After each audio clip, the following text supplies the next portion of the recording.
রসুলপুর মহল্লায় আব্দুর রহিম নামে এক মধ্যবিত্ত লোক বাস করত। রহিমের এক মেয়ে আর এক ছেলে ছিল। তার ছেলের নাম সাইম ও তার মেয়ের নাম ছিল রাবেয়া। মেয়ে রাবেয়া বড় হওয়ায় তার মেয়েকে একটা সুপাত্র দেখে বিয়ে দিয়ে দিল। যদি না আসে গভীর রাতে প্রভুর প্রেমে দাও, খুব ভালো করেছো।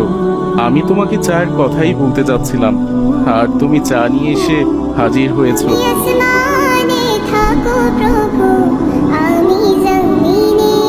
শুনুন না, আমি বলি কি, কোরবানির মাস তো চলেই আসছে, এবার কোরবানি করবেন না বুঝি? সেটাই তো ভাবছি হালিমা, মেয়েটাকে বিয়ে দিতে গিয়ে অনেক টাকা পয়সা চলে গেল, এখন আবার কোরবানির সময় আসছে, হাত তো একেবারে ফাঁকা। এবার কোরবানি দিব কি করে বলো তো? আমরা তো প্রতি বছরই কোরবানি দেই, তার উপর এবার মেয়ের জামাই হয়েছে। ঈদের সময় মেয়ের শ্বশুর বাড়ির মেহমান আসবে, তারা যদি জানতে পারে যে আমরা কোরবানি করব না, তারা কি মনে করবে বলুন তো? হালিমা, আমি তো তা নিয়ে ভাবছি না, কে কি বললো তা তো বিষয় না, কিন্তু কোরবানি করা তো আমাদের উপর ওয়াজিব। প্রতি বছরই তো আমরা কোরবানি করি, কিন্তু এই বছর হাতে একদম টাকা পয়সা নেই। যদি এই বছর কোরবানি করি তাহলে সংসার চালাতেই হিমশিম খেয়ে যাব। তার চেয়ে বরং এই বছরটা বাদ থাক। মেয়ের জামাই আর আত্মীয় স্বজন আসলে তাদেরকে মাংস কিনে খাইয়ে বিদায় করব। কি বলো তুমি? তারা দুজন চা খেতে খেতে এসব কথা বলছিল। এদিকে সাইম সবার সাথে মাঠে ফুটবল খেলছিল। তখন মিলি বলল, সাইম ভাইয়া, তোমরা কি কোরবানির গরু কিনেছো ভাই? রজনীগন্ধা তুমি নীল পরাজিতা। ওমর ভাইয়া, তোমরা কি কোরবানির গরু কিনেছো? হ্যাঁ মিলি, আমরা তো কোরবানির গরু আগেই কিনে রাখি, যাতে তার প্রতি আমাদের একটা মায়া জন্ম নেয়। আমরাও তো কিনে ফেলেছি ওমর ভাইয়া, কিন্তু সাইম ভাইয়ারা তো কোনো কথাই বলছে না। তাই মানে কি ওরা কোরবানির গরু কিনেনি? কি ব্যাপার মিলি, তুমি এভাবে হাসছো কেন? কোরবানির জন্য অনেকের টাকা পয়সার সমস্যা থাকতেই পারে, আর তাছাড়া কোরবানি এখনো অনেক দেরি আছে। তাহলে এখানে হাসির কি আছে মিলি? ওমর ভাইয়া, হাসবো না? দেখো না সাইম কেমন চুপ করে আছে।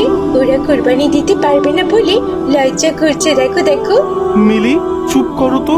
আমরা তো প্রতি বছরই কোরবানি করি, কিন্তু এই বছর আমার বাবা আমার বোনের বিয়ে দিলেন। বাবার হাতে হয়তো টাকা পয়সা নেই, তাই হয়তো বাবা এবার কোরবানির গরু এখনো কেনেনি। এটা কোনো কথা ভাইয়া? কোরবানি দিতে আর কত টাকাই বা লাগে?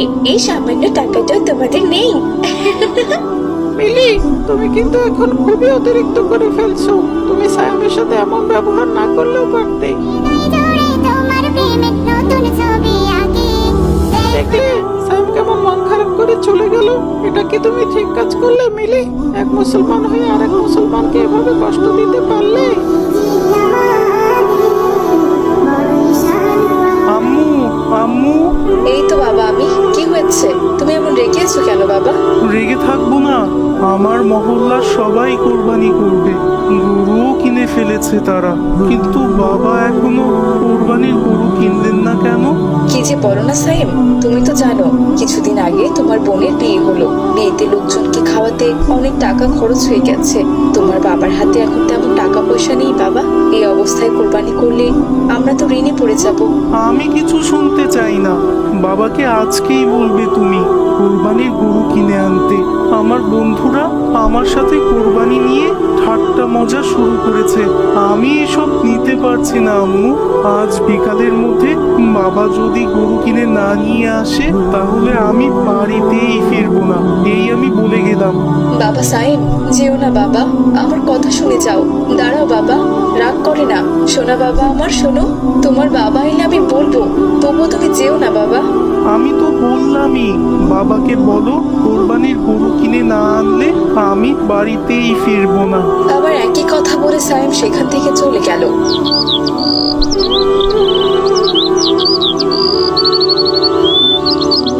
আসসালামু আলাইকুম, আপনি এসেছেন? ওয়ালাইকুম আসসালাম হালিমা। সায়েম কোথায়? ওর জন্য জিলাপি নিয়ে এসেছি। গরম গরম জিলাপি খেতে ও খুব পছন্দ করে। ডাকো ওকে হালিমা, ডাকো। গরম থাকতেই জিলাপিগুলো ও খেয়ে নি। আপনার ছেলে জিলাপি খাবে? রাগ করে সে বাড়ি ছেড়ে চলে গেছে। কি বলো হালিমা, কোথায় গেছে? একটু আগে ওর বন্ধুদের সাথে খেলা করে বাড়িতে এসেছিল। বলল ওর কোন বন্ধু নাকি আমরা কোরবানি দেব না বলে ওর সাথে ঠাট্টা মজা করে কথা বলেছে। আপনার ছেলে এগুলো সহ্য করতে না পেরে খেলা ছেড়ে বাড়িতে এসে বলে গেল কোরবানির পশু না কিনলে ও নাকি আজ বাড়িতে ফিরবে না।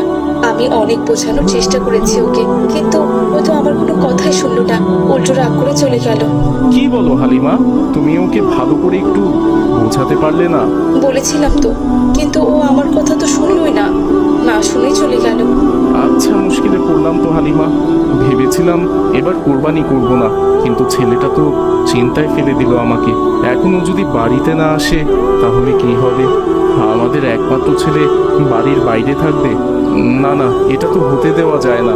মহল্লার সবাই যেহেতু কোরবানি করছে, এই জন্যই ওর মন খারাপ হয়েছে। আচ্ছা হালিমা, কি করা যায় বলো তো?